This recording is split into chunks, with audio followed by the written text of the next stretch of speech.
So this issue of weight loss has been an issue in the media on and off over the last 15 or 20 years especially, but as most of you know, people have a really hard time with weight control, and most of the fad diets out there really don't work because they really don't help people gain knowledge in terms of what they need to do to maintain a weight goal. And fad diets don't work simply because they don't deal with the fundamental issue of increasing metabolism.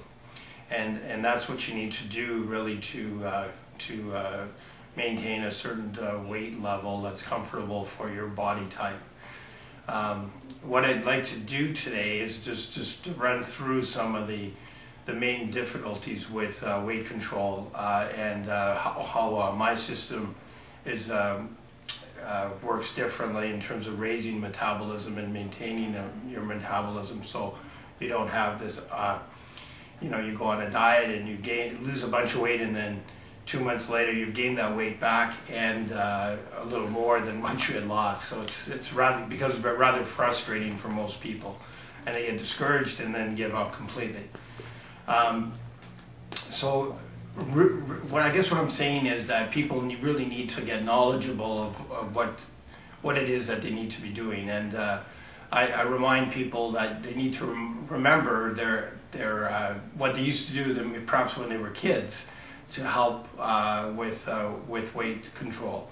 And as you know, most kids are pretty active, and they have a very good attitude about life. They're not as down. They may have be upset over something, but quickly they start laughing, and within short order of getting in a little disagreement, say with one of their friends, they forget it really quickly. As adults don't do a very good job of that, and that negative energy really eats us up, and as well slows down our metabolism.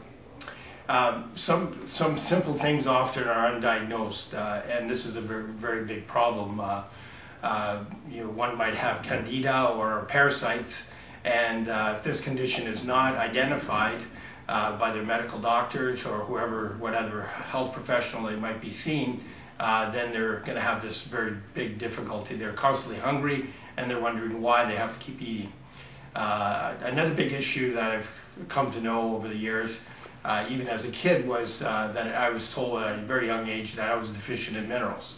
And from when I was very young, when I'd visit my home country in Italy, they would tell me that, medical doctors that is, would tell me that I was deficient in minerals, and this skinny little kid needed to be taking minerals. And every time I went on a regimen of minerals, I would feel better, and when I came back to Canada over time, obviously I wasn't taking those supplements, and I'd get sick again. Thankfully, I've really never had a real big problem with weight control. However, I probably inadvertently, even as a kid, was probably doing all the right things right. So another big fallacy is this whole issue of calories in versus calories out in the way of exercise. I mean, we know now that based on all the research that's a misnomer. And actually, certainly it's important to not overeat, but at the same time, issues that are more important is getting a handle on hormones. And as you know, most men think that it's an issue with women, but in fact it's an issue with men. With age, your hormone levels go down, and unless you do things to increase your hormone levels, you're going to probably gain weight. And typically in men, you see this little punch that doesn't go away, and you see all these products that people are trying to sell you to lose your abdomen. Well, you need to do more than that. You need to do something to increase your hormone levels, and you need to do something to increase your metabolism. So my orientation obviously is that as a homeopath, I believe that homeopathy is a great tool to increase those things. And I've been doing counseling for so many years that I really believe that if you deal with your emotional issues, you won't do this thing that some people call emotional eating.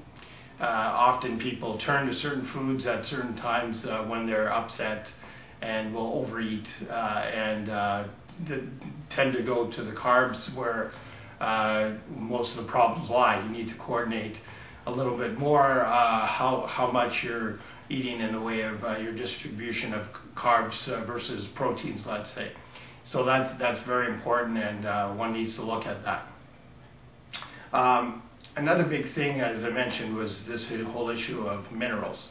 It's my experience that when I put my patients on 16 minerals every day, essential minerals, that in fact the vitamins that they're taking actually work better, and they will not have the kind of cravings that they did prior to taking the minerals.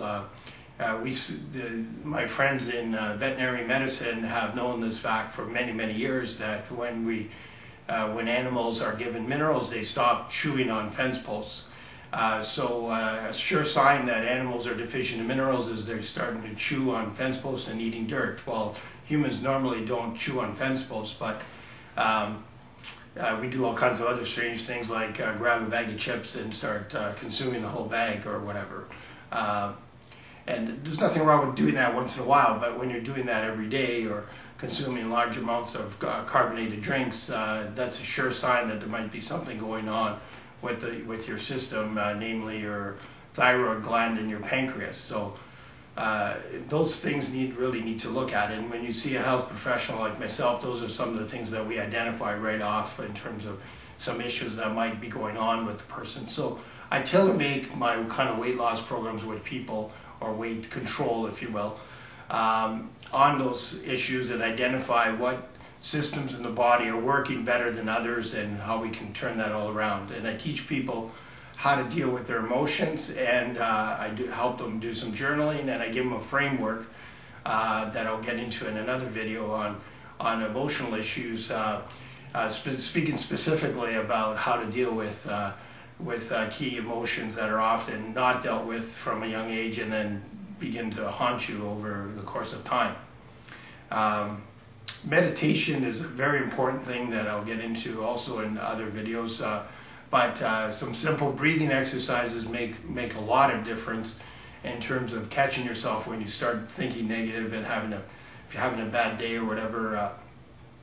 Just taking even 4 or 5 minutes out and doing some good deep breathing exercises will help immensely. And in terms of weight control, that's vitally important, to change your mindset and to bring some positive energy around yourself will bear fruit. And I encourage my clients to let things go and not harbor with the negative things that unfortunately do happen from day to day.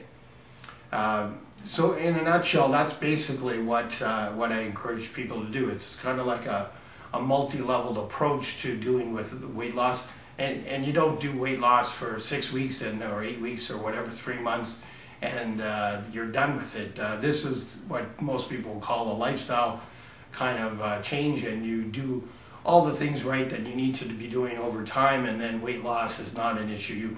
It doesn't matter what you do over the short term. You're going to obviously, once you change, even just going for a half-an-hour walk every day will obviously make you lose some weight. But in combination with all these other things that I reviewed in the last few minutes, a walking program would be incredibly good.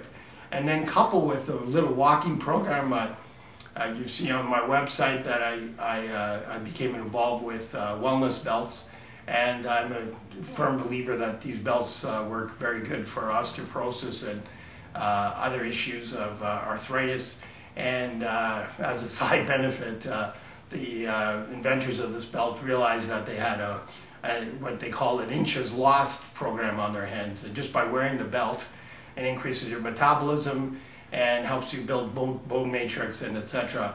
While you're wearing this belt. And I've often encouraged patients to consider getting this belt. So in a nutshell, there's various things that one needs to do to increase your metabolism and gain some control over your weight gain or weight loss.